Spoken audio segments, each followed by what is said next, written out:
Estamos começando o nosso programa, o blog do Edson Silva, na Rádio Assunção Cearense. E começamos hoje de um modo diferente, que é agradecendo, como fazemos diariamente, a honrosa audiência dos ouvintes da Rádio Assunção e dos internautas do blog do Edson Silva.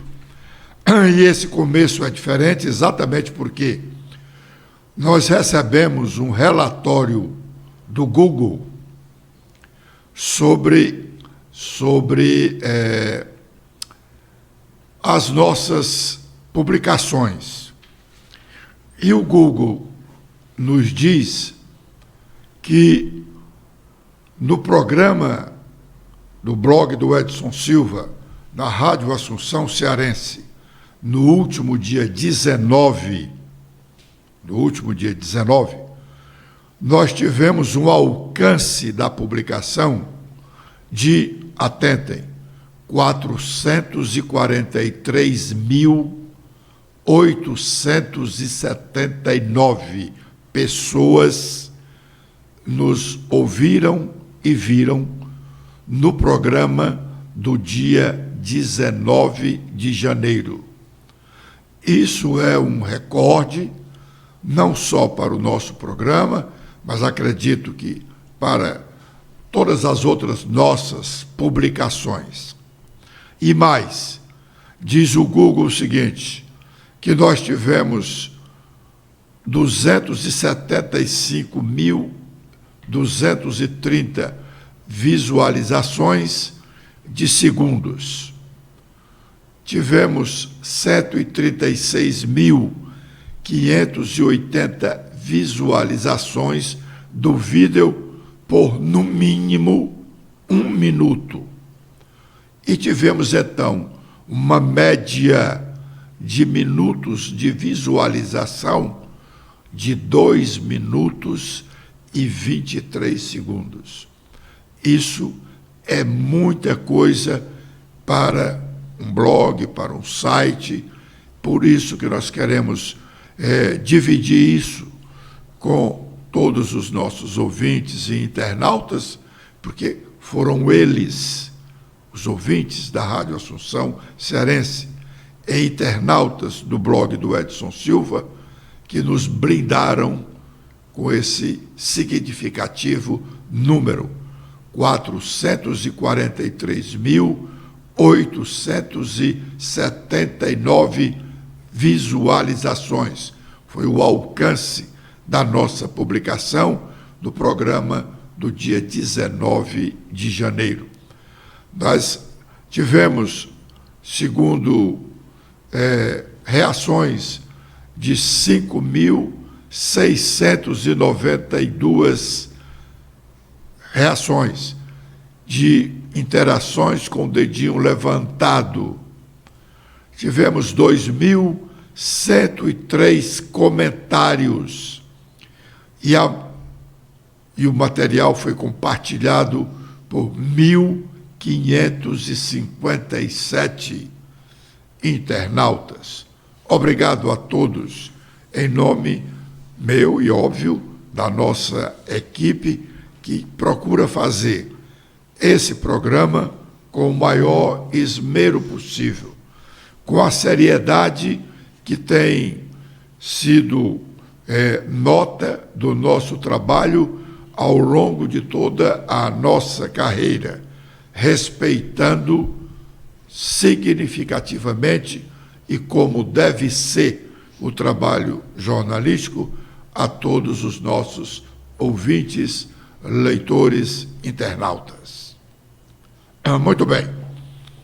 Dito isso, nós podemos dizer que o ex-prefeito Roberto Cláudio, de Fortaleza, começou a mostrar como vai fazer oposição ao governo Eumano de Freitas.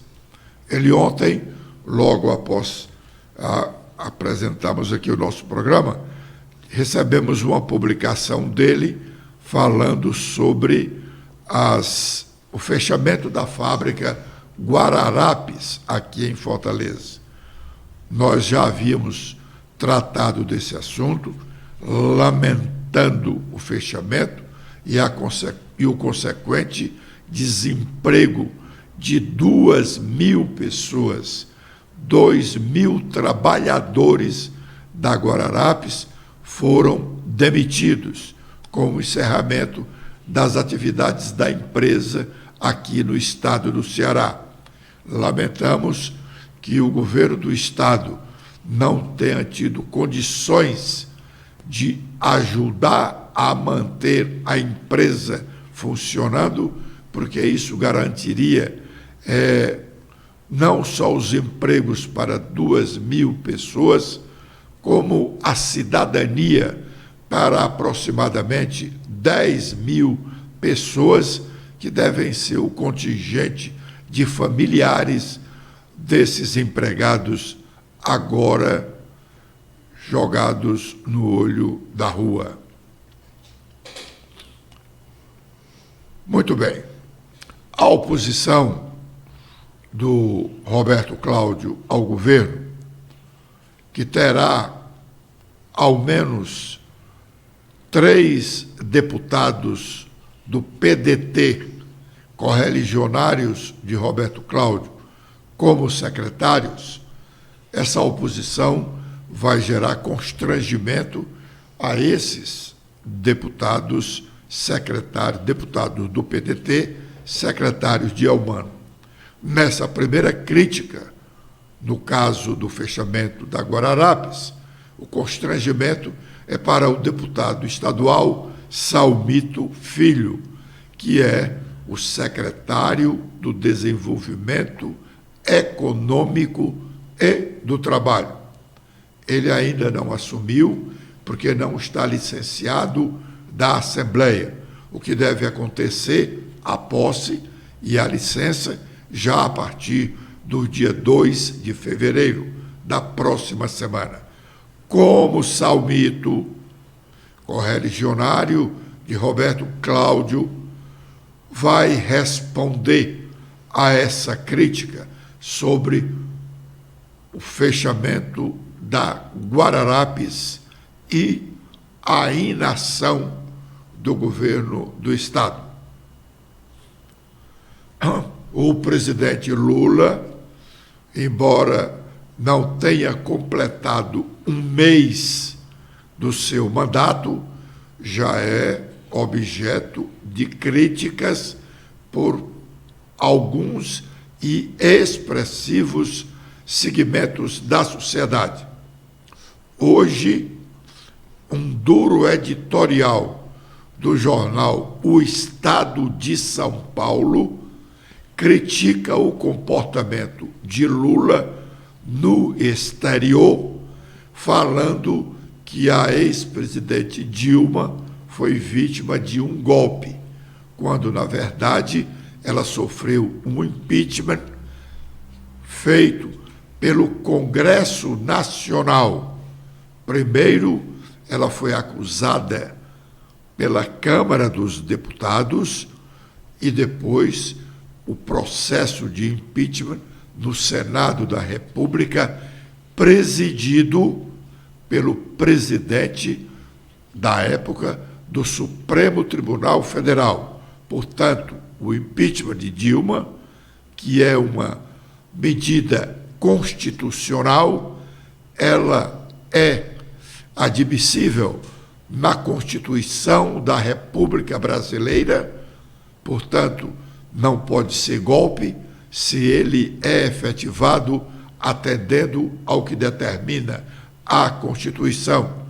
E Lula, insistindo em dizer que foi um impeachment de Dilma, um golpe, ele está fazendo acusações, até certo ponto, levianas, ao Congresso Nacional e ao Supremo Tribunal Federal.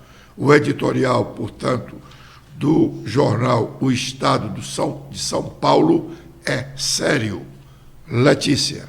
Bom dia, Edson. Bom dia a todos que acompanham o nosso programa desta sexta-feira, ouvintes da Rádio Assunção Cearense e internautas do blog do Edson Silva. Bom, o editorial do Estadão tem como principal título a falta de grandeza a Lula. No evento público na Argentina, o presidente Lula da Silva chamou de golpe de Estado nada menos o impeachment da então presidente Dilma Rousseff em 2016. Ou seja, não contente em classificar de golpe de Estado uma decisão soberana do Congresso, com respaldo do Supremo Tribunal Federal e em estrito cumprimento da Constituição. Lula o fez no exterior, enxavalhando as instituições democráticas do Brasil perante uma audiência estrangeira. Foi, portanto, uma dupla ofensa ao país. De Lula, é claro, não se podia esperar outra coisa. É da sua natureza investir no rancor como um ativo eleitoral. Foi assim que, desde a fundação do PT e de modo mais acentuado durante o mandatarino lulopetista, Lula alimentou a cisania nacional, dividindo o país em nós e eles. Nós, no lexo lulopetista, designa todos aqueles que, sendo petistas não considerados naturalmente bons, justos e tradutores juramentados dos desejos do povo. Já eles, neste mesmo dicionário, representando todos que ousam criticar o PT e, portanto, são naturalmente maus, injustos e inimigos do povo, e agora golpistas. Se o comportamento de Lula não causa surpresa, provoca desânimo, justamente no momento em que o país mais precisa de um estadista, capaz de reconstruir pontes e fomentar o diálogo. O que temos na presidência até o momento é o agressivo líder sindical que só se interessa pelos seus e desmerece quem não integra sua patota. Lula recebeu um país imerso numa profunda crise, mas não uma crise qualquer. A risco real de ruptura, como testemunhamos, estarrecidos no dia 8 de janeiro com a tentativa de golpe lá em Brasília. Seu antecessor deixou como principal legado a desconfiança generalizada em tudo, seja em relação a vacinas e às urnas eletrônicas, seja em relação aos políticos, imprensa e judiciário. Relações familiares foram irremediavelmente rompidas e todos os aspectos da vida cotidianas foram politizados. Ora, ao qualificar como golpe de Estado um processo rigorosamente constitucional em que nenhum direito foi violado, Lula colabora decisivamente para manter em carne viva o tecido social, alimentando o descrédito nas instituições, exatamente como fazia Jair Bolsonaro na presidência. Ao longo da campanha eleitoral, em seus primeiros discursos, Lula transmitiu a esperança de que agiria para retomar o diálogo entre os cidadãos em torno de objetivos comuns, a começar pela defesa do regime democrático. Mas não é isso que o presidente tem feito até agora. Lula, da frente ampla, está cada vez mais claro, era só um personagem inventado pelo marketing político. O Lula que está na presidência certamente satisfaz os petistas que desejavam vingança pelos anos em que o partido virou sinônimo de corrupção e incompetência, mas está longe de satisfazer as demandas de um dos mais graves momentos da história nacional.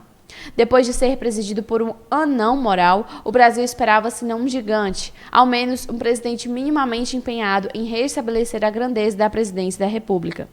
É claro que as soluções para os imensos problemas do país não dependem apenas da ação do governo, mas demandam uma concertação de interesses e o engajamento da sociedade civil organizada.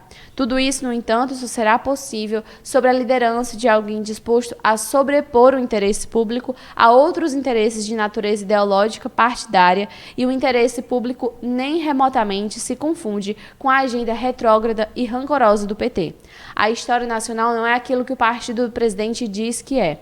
O país precisa de entendimento sobre suas prioridades e clama por uma condução altiva e responsável. É em momentos de turbulência como o que ora o Brasil atravessa que estadistas são forjados. Lula, portanto, tem de decidir se quer ser visto como o líder certo para essa quadra desafiadora de nossa história, ou se pretende seguir como um dos grandes beneficiários do jogo de soma zero com o bolsonarismo, retroalimentando o círculo vicioso que nos trouxe até aqui. Bom, é sério, o editorial é duro e isso, nos primeiros 30 dias do governo, chama a atenção porque, como se diz no comum, o governo ainda está em sua plena lua de mel e já recebendo críticas deste jaez é um sinal não muito animador de que pode ser objeto de outras mais virulentas ainda. Aliás, o autor não é lá essas grandes coisas, o Valdemar Costa Neto, que é o presidente do PL, agora há pouco ele estava dando uma entrevista à CNN aqui no Brasil e fazia um comentário dizendo que o Lula continua muito rancoroso. Ele devia se espelhar em Nelson Mandela. Nelson Mandela ficou 30 anos preso. 30 anos preso. Quando saiu da prisão, os seus amigos queriam que ele mandasse matar todos os seus algozes e ele foi um grande defensor da paz na África do Sul. A propósito, o presidente Lula, neste momento, está reunido no Palácio do Planalto com todos os governadores do Brasil, dos 26 estados e do Distrito Federal. Ele abriu o encontro com uma fala de aproximadamente 10 minutos que vale a pena ouvirmos. Vamos ouvir o que ele diz. De amigos, porque essa reunião que está acontecendo hoje é uma reunião que eu previa que acontecesse nos primeiros 10 dias depois da minha posse. E essa reunião é uma reunião para a gente estabelecer uma nova relação entre os entes federados desse país. Ou seja, tentar fazer com que o Brasil volte à normalidade, em que conversar não é proibido, reivindicar não é proibido, se queixar não é proibido, mas que não tem nenhum sentido que um presidente da República visite um estado e ele deixa de visitar o governador, deixa de visitar o prefeito da capital, da data que ele visita, porque pertence a partido diferente, porque tiveram divergência numa campanha eleitoral. Durante o processo de campanha, vale as críticas, vale os abusos, vale um monte de coisa. Mas depois que você governa, depois que você ganha as eleições, você deixa de ser candidato e vira governante. E ao virar governante, você tem que ter um comportamento minimamente civilizado em relação aos entes federados que compartilham da governança para que esse país possa dar certo. Essa reunião de hoje é uma reunião em que a gente vai fazer apresentações de alguma coisa para vocês com os ministros que vão falar, são 4 ministros.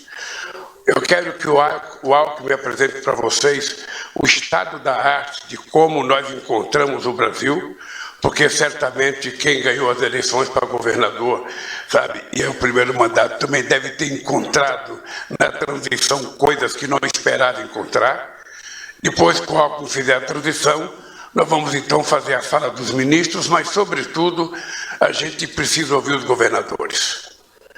Nós sabemos que cada governador tem as suas demandas locais, nós sabemos que os governadores querem discutir uma série de coisas que muitas vezes parece que nós não queremos discutir, mas nós temos que discutir. A questão do ICMS é uma coisa que está na cabeça de vocês desde que foi aprovado pelo Congresso Nacional, e é uma coisa que nós vamos ter que discutir. Nós podemos acertar, nós podemos dizer que não pode, que pode, mas a gente não vai deixar de discutir nenhum assunto com vocês. A segunda coisa é que nós queremos ouvir quais são as coisas que vocês consideram prioritárias para os estados de vocês. Cada governador ou governadora já tem uma demanda, já tem na cabeça aquilo que ele pretende fazer. E nós, e todos vocês sabem que nós não temos o orçamento que nós desejávamos ter. O orçamento foi feito pelo governo anterior. Nós começamos a governar o Brasil antes de tomar posse, porque tivemos que articular uma PEC por conta de complementação do orçamento do ex-presidente, que não tinha colocado o dinheiro suficiente para pagar as coisas que já tinham compromisso de pagar. E eu sempre faço questão de agradecer ao Senado e à Câmara por ter votado a PEC tal como nós enviamos ao Congresso Nacional. essa PEC vai nos permitir fôlego para cumprir os compromissos sociais que tínhamos assumido durante a campanha, mas nós sabemos que também vocês têm obras que vocês consideram prioritárias. Cada governador, cada governadora tem uma obra na cabeça que é a obra do seu sonho, que é a obra principal para o Estado, para uma região. E nós queremos compartilhar com vocês a possibilidade de repartir, sabe, o sacrifício de fazer uma obra dessa. Eu pretendo fazer com que o BNDES volte a ser um banco de desenvolvimento, e para ser um banco de desenvolvimento ele tem que ter paciência e competência de, se for necessário, emprestar dinheiro para que governadores possam concluir obras consideradas, sabe, inevitáveis para o Estado. É esse o papel do BNDES, foi no meu governo e voltará a ser. O BNDES voltará a ser um banco de desenvolvimento.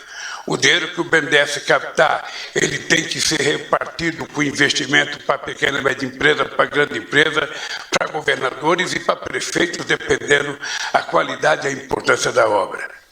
Uma outra coisa que nós precisamos fazer é que o Banco do Nordeste, há muito tempo, não consegue emprestar dinheiro para governador, e nós vamos garantir que o Banco do Nordeste volte a emprestar dinheiro para governador, se o governador tiver com as contas bem equilibradas, que possa fazer dívida. Obviamente que, se não puder fazer dívida, nós vamos ter que encontrar um jeito de como ajudar a pagar a dívida. Mas se o governo tiver as contas em ordem, tiver possibilidade de endividamento, não há por que o governo federal, através dos bancos públicos, facilitar com que esses governadores tenham acesso a recursos para fazer as obras que são consideradas, sabe, importantes para cada estado. Eu, depois que ouvi todo mundo, eu quero encerrar essa reunião fazendo proposta de trabalho para nós. Eu só queria que vocês tivessem em mente o seguinte: não há, da parte do presidente da República, do vice-presidente da República, nenhum veto a qualquer companheiro ou companheira que queira conversar. A porta desse palácio estará aberta a todo governador, governadora que tiver uma demanda que precisa ser discutida com o governo federal. Nós iremos tentar mostrar ao Brasil que governar de forma civilizada é muito importante para que a gente possa reencontrar a paz nesse país. Nós precisamos garantir ao povo brasileiro que a disseminação do ódio acabou. Nós precisamos mostrar do presidente Lula, mas se fazia necessário, porque é o primeiro encontro dele com os governadores, e isso chamava muito a atenção, esse encontro, porque o presidente Lula já falava desse encontro na campanha eleitoral. Aqui mesmo, por exemplo, em Fortaleza, ele disse, quando participou de um evento no centro de eventos, ao lado do hoje governador Elmano de Freitas, ele dizia que para o Elmano, que logo na primeira semana do governo, ele queria ter uma reunião com todos os governadores e que cada um deles preparasse as suas 4 obras prioritárias para o governo federal ajudá-los. Agora, o presidente já começou dizendo que o orçamento é curto, mas, sem dúvida, ele dará alguma ajuda aos governadores. Agora é o momento de sabermos quais as nossas manchetes. As manchetes do blog do Edson Silva. Letícia. Com as atualizações feitas no nosso blog hoje, temos que o Brasil é o país com mais mortes de pessoas trans e travestis no mundo pelo 14º ano consecutivo. Em números absolutos, Pernambuco foi o estado que mais registrou assassinatos, com 13 casos, seguidos pelo estado de São Paulo, Ceará, com 11, Minas Gerais, com 9, Rio de Janeiro e Amazonas, com 8. o Tribunal Superior Eleitoral Mulheres reúne uma visão geral sobre a atuação das mulheres na política e nas eleições do país. Por meio de diversos dados estatísticos, é possível saber, por exemplo, que entre 2016 e 2022, o Brasil teve em média 52% do eleitorado constituído por mulheres e 33% de candidaturas femininas, 15% eleitas. Corregedorias de todo o país discutem em Fortaleza os desafios da justiça eleitoral. O presidente do Colégio de Corregedores e vice-presidente do TRE lá de São Paulo, o desembargador Silmar Fernandes, agradeceu a hospitalidade cearense e destacou que a ideia deste encontro é a troca de experiências e de informações. Temos também que a entidade pede ao Conselho Nacional de Justiça mais tempo e debates sobre retorno ao trabalho presencial. Em novembro do ano passado, o CNJ estabeleceu prazo de 60 dias para essas adaptações. E também temos que o governo Bolsonaro descumpriu ordens sobre o povo Yanomami. Em fevereiro do ano passado, o ministro ordenou que o governo federal protegesse terras indígenas e que não foram homologadas. Jean Paul Prats, ele renuncia ao mandato de senador para assumir a presidência da Petrobras. O mandato interino do qual Jean, eleito na Petrobras, vai até abril, quando deve ocorrer a Assembleia Geral Ordinária para efetivar o seu nome para um mandato de 2 anos. Com os destaques agora dos principais jornais brasileiros, temos em principal manchete aqui no Estadão que o presidente do partido de Bolsonaro, o Partido Liberal, minimiza minuta de golpe e diz ter recebido várias, diz Valdemar Costa Neto em entrevista hoje. Também temos sobre o Globo, a coluna de Lauro Jardim fala que o senador Romário, uma dor de cabeça para o Valdemar no Senado Federal. Na Câmara dos Deputados, jantar pró-Lira reúne aliados de Lula, Tarcísio, Boulos, mulher de Sérgio Moro e Eduardo Bolsonaro. E agora, com as últimas da Folha de São Paulo, temos que a Polícia Federal faz operação contra golpistas e prende bolsonarista Fátima de Tubarão. Uma operação determinada pelo Supremo realiza prisões e buscas em 5 estados e também no Distrito Federal. Muito bem. Nós estamos caminhando para o final do nosso programa.